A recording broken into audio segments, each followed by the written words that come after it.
US President Donald Trump has announced a 25% tariff on all car and light truck imports into the country, saying the move would spur growth in the American economy. The White House said the tariffs would raise $100 billion a year. Applying them could be tricky, however, with US car makers sourcing many components internationally, especially from Canada and Mexico.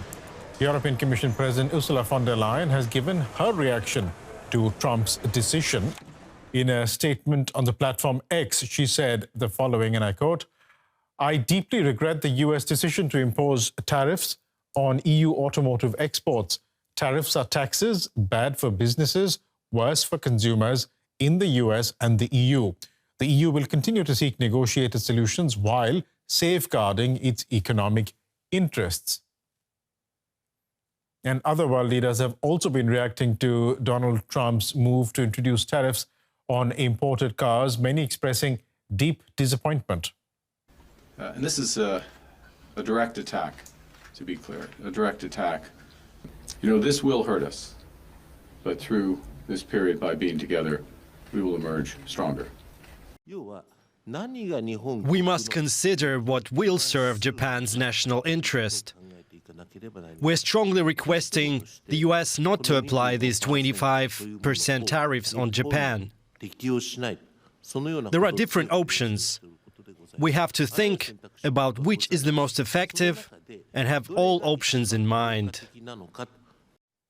And here's a quick look at the top 5 countries that are the biggest suppliers of auto products to the US market. And so that means these are the nations that will be most affected by Trump's car tariffs. All of them are close US allies. Mexico leads the pack, followed by Japan, South Korea, Canada, and finally Germany. And here you can see how much their exports to the US are worth in billions of dollars. Other countries are grouped together here in light blue. The data we're showing you is from 2024. Let's get more now from Lars Halter from our business department. Lars, you saw that graphic put up over there. Germany is on the list of those countries that could be facing an impact from these tariffs. What kind of an impact are we looking at?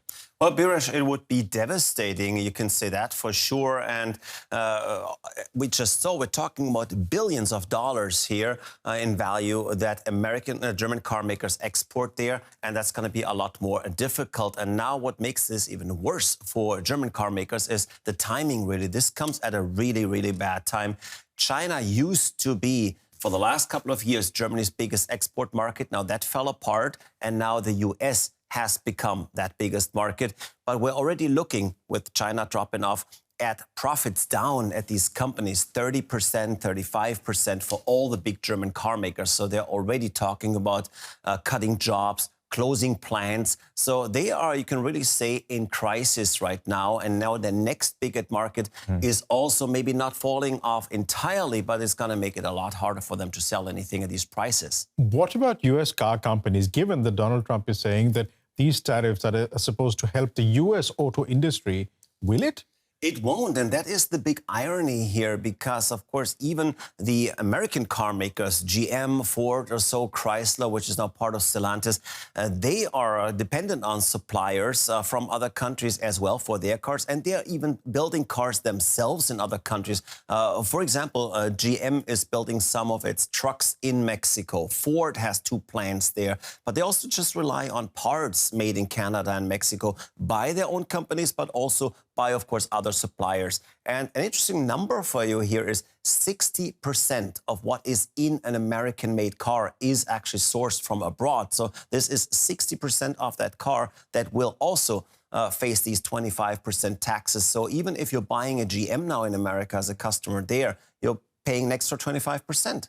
So I know we're talking about the auto industry here, but then surely these tariffs, because they'll be applicable globally, will also have some sort of an impact on the global economy, right?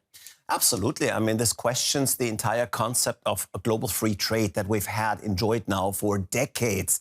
Now, It wasn't always running smoothly, of course. Globalization has its ups and downs, of course, but this is really destroying the economic world order. It's escalating a trade war that Trump started by first raising some tariffs on steel and aluminium. But then we've seen counter tariffs from other allies or former allies, then counter tariffs again. So this is just escalating a step by step, and it doesn't even stick within certain businesses, and it is chaotic.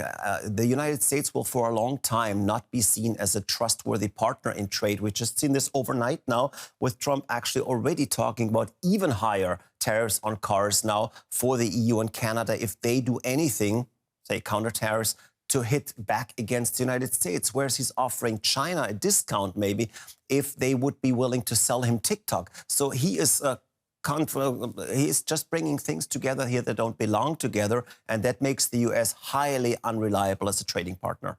We'll leave it there for the moment. Lars Halter, thanks so much for coming in. For more on this, I'm now joined by the political correspondent, Matthew Moore. Matthew, have there been any reactions from the government and from automakers to Trump's tariff announcement? We're still waiting for a reaction from Chancellor Olaf Scholz and the likely next Chancellor, Friedrich Merz. But this morning we've got some reaction from the Economy Minister, Robert Habeck, who said that we will not take this lying down. He talked about the need for a clear European Union response. And actually, that's interesting because during the recent election campaign, we spoke to Friedrich Merz, the head of the Conservative Party, who's likely to be the next leader of the German government, about this issue, and he talked about the need really for a European response. So I think we will hear lots of that throughout the day. But again, none of this a real surprise. We knew that Donald Trump was intent on imposing tariffs. I think that the magnitude, though, 25%, that is quite sobering, especially for German car industry leaders too, who have also issued concern there this morning, saying that this places a significant burden on German car companies and also US companies too. How could these 25% tariffs impact Germany? The car industry is so important. It is really the lifeblood of the German economy. I mean, Germany imports, in the last couple of years, it's imported more than 400,000 cars to the US each year. It accounts for 13% of German car exports. So big market, really important. You've got to remember the German employment market here in Germany, 800,000 jobs are directly supported through the car industry. And then that number grows when you take into account the jobs in the peripheral industries attached to the car industry. Look, this is a bad time. This comes at a very bad time for the car industry, which has really been losing market share to China. And it also comes at a really bad time for the German economy, which has been in recession for a couple of years. So it's a big blow. You were talking earlier about a European response. So what countermeasures are being discussed in Brussels and Berlin? Well, what's interesting about this is that we've been here before. In Trump's first presidency, we had Trump imposing tariffs back then on steel and aluminium.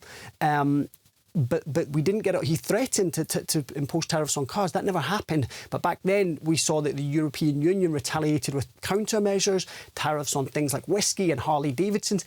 Back then, this standoff was resolved in a matter of weeks. And really what we're seeing now is that the European leaders have had plenty of time to get to plan for this. And this morning we've heard a number of political leaders and industry leaders saying they want to see a swift and well-orchestrated response from the European Union. But really important that they do not avoid a tariff spiral or an unnecessary escalation. So a lot to think about in terms of the next steps. DW political correspondent Matthew Moore there. Thanks so much.